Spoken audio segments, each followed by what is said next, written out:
Okay, kamusta? This is Mike in Finland. Ayun nga po. Yun, at i-discuss natin yung madalas sa ating tinatanong nung ating mga kababayan. Kung magkano ba yung sahod ko dito sa Finland, ano yung mga benefits ng mga bata or yung pamilya pag nandito na sa Finland dito na naninitan. Tara, discuss natin.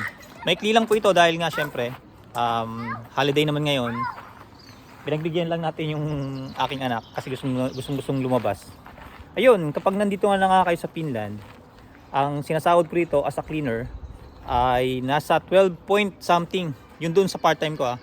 Then doon naman sa aking hospital, nasa ano po yun, nasa 14 point something yun eh. Ganun. Hindi ko na sinama yung sintimo para in case na gusto nating kwentahin.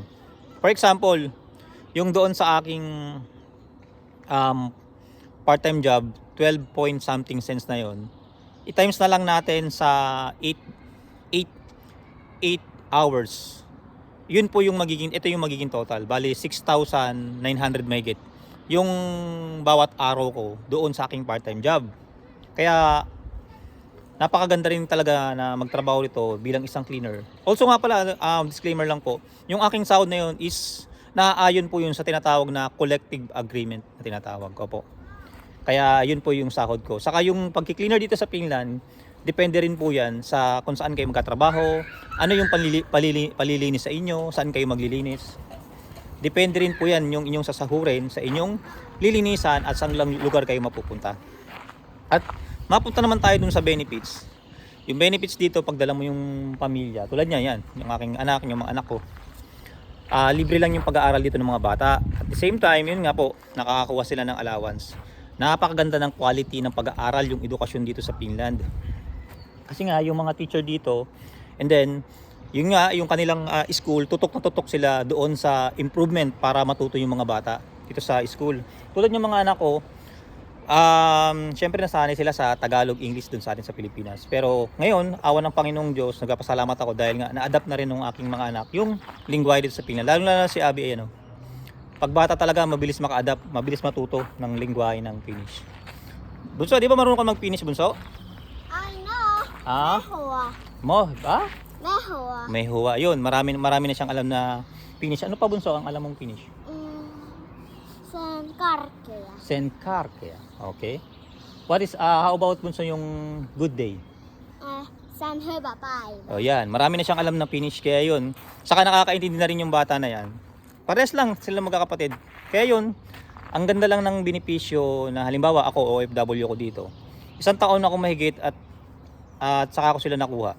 Yun, nawala na yung homesick, yung pag-aalala. At the same time kasama ko yung asawa ko na dalawa nga kami naghahanap buhay dito. Magaan na yung gastusin. Hindi na ganoon na mabigat yung gastusin kasi nga meron na akong katulong sa buhay. At yun, yung pagkamis, para tayo lagi nagmamadaling umuwi ng bahay kasi nga kasama ko yung pamilya ko. Hindi tulad dati, hindi ko kasama ang pamilya ko, minsan nga nag-overtime pa ako. Pero ngayon, gusto ko nang umuwi ng bahay kasi nga may nag-aabang sa aking mga anak. Ayun, mga bata. Kaya yun, sa mga katulad kong OFW na nagbabalak kayong mag-abroad, lalong-lalo na kung gusto nyo mag-Europe, ang lagi ko lang pong payo sa inyo, i-check nyo palagi yung website ng DMW, PUEA, kung meron ba bang mga job order, job opening. Doon po, yun po ang gagawin ninyo. Hanapin nyo po yung website na yan, mga website, hanapin nyo yung mga agency na yun para din malaki yung chance ninyo na makapag-abroad.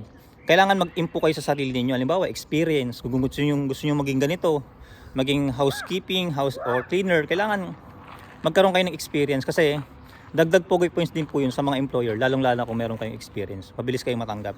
Saka syempre, yan, also, yun nga, yung sinasahod ko, wala ding kaltas kapag nagpapadala ako sa Pilipinas ng pera sa Pilipinas kasi ang ginagamit ko na remittance app yung TapTapSend. Yan po, i-download nyo po yan kung kayo po ay OFW na nasa US, Canada, Australia, UK, UAE. Kung kayo po ay isang OFW yung katulad ko, alam natin na napakahirap kumita ng pera, yung TapTapSend na po yan ang napagkatiwalaan ko para ipadala yung perang pinaghihirapan ko sa Pilipinas. I-download nyo po yan sa Google Play at sa App Store. Sila po ay walang bayad kapag nagpadala kayo sa inyong mobile wallet. And then, sa inyong bank account sa Pilipinas, sila po ay safe, mabilis. At yun nga po, wala pong kaltas, zero transfer fee. Kaya kung ako po sa inyo, i-download nyo na yan, magpadala na, at ang kinaganda pa niyan, meron pa kayong matatanggap na 15 euro sa unang padala. Gagamitin nyo lang po yung promo code na Mike in Finland. Dahil po sa Top Cent, tiwala po tayo na buo ang makukuhang pera ng ating pamilya. Yun po, balik po tayo sa usapang winners at benefits dito. Wag lang iisang company or agency ang applyan ninyo. Maraming agency para malaki yung chance ninyo makapag-abroad. Kaya yun lang po. At lagi pong pinapaalala ni Kuya Mike. Puta God first. Maraming salamat. Bye bye, Abby. Bye!